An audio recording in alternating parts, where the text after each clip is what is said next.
Okay, so there is no way to do justice to those events and the sources in this short time. I want to only, in fact, take this time to warn people that our deen is the deen of truth, Mm. facts, not feelings. Not feelings. You may feel that you want to attribute something to the Prophet ﷺ because it sounds good. You can attribute it to the Prophet ﷺ, right? The Prophet must have said.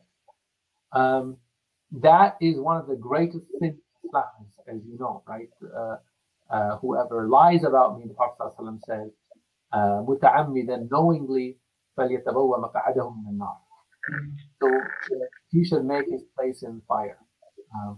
Because the truth about the Prophet ﷺ and truth about what happened, this is really, really crucial part of our deen. This is not how many other religions and other people think about their religion. They make up stories. In our deen, we have to know what happened, what the Prophet ﷺ said, whether it's a matter of law or virtue or something else. This is how we preserved our Quran. It is preserved through the truthfulness of the community of verbal oral transmission. We trust our salaf, our predecessors and ancestors, because they were truthful people and they believed in this truth. Now, a lot of lying became very common in the time of fitna, in time when people disagreed. And massive fabrications were circulated, both about the virtues of Ali and Ahlul Bayt and the virtues of Muawiyah radiallahu anhum ajma'in. And that sometimes the lying got so bad that it got out of hand.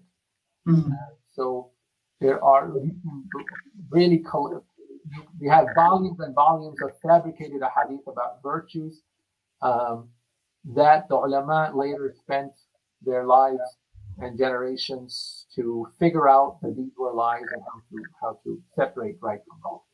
The reason I'm talking about this is well known, everyone knows it. All ulama know that this is a big fitna of lying, and therefore religion had to be saved, just as it had to be saved from the hands of Abu Jahl in Mecca and the Munafiqeen and others in Medina, and then the other enemy.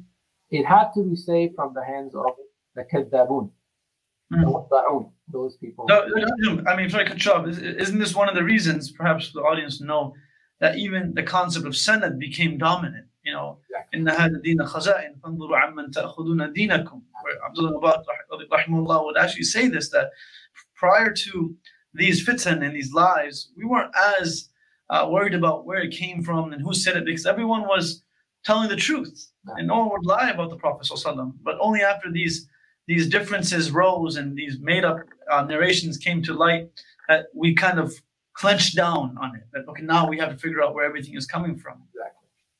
So why I mentioned this problem is because many of the stories that you'll hear about Karbala, they are written over 100, 150 years after the events. And often they have no isnad, especially the details have no isnad. They are told by people whose credibility is questionable. In particular, most of these stories come from really one or two narrators. Abu Mikhnaf, Yahya bin Mikhnaf is one of the main narrators. So a lot of emotional stories that you hear about what happened, they're all made up later. And then they're exaggerated centuries after century, so that what was attributed to Abu Mikhnaf in the 2nd century is much more manageable. To give you an example, you have a small book about Maqtal al-Hussein, of the death of al-Hussein radiallahu anh, that appears in the 2nd century of Mikhnaf. But then you have 7 centuries later, you have a much bigger book about much greater details of what was happening, and the exaggeration is crazy. So in one case, for example, al-Hussein or some brother of his killed 5 men, and later it was 500 men that he is single-handedly killing and facing. So the exaggeration there is just a snowball effect. People think that you can exaggerate in order to increase emotional effect.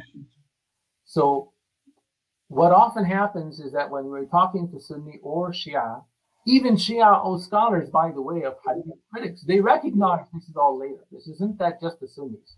Anyone who's a historian, who's a Hadith critic recognizes all of this stuff is coming later.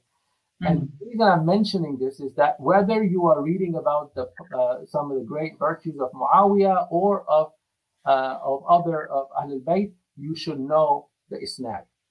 In general, this is the saying of Ibn al-Qayyim, rahimahullah, that most of the hadith that are about virtues of Muawiyah are fabricated.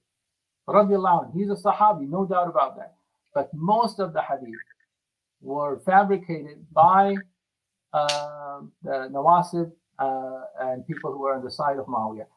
Many of the hadith about the virtues of Ali and Hassan and Hussein are fabricated. But after you remove all the fabricated hadith on both sides, still there are many authentic hadith and virtues of Ali and Hassan and Hussein that we, of course, Sunnis circulate, and we must know them.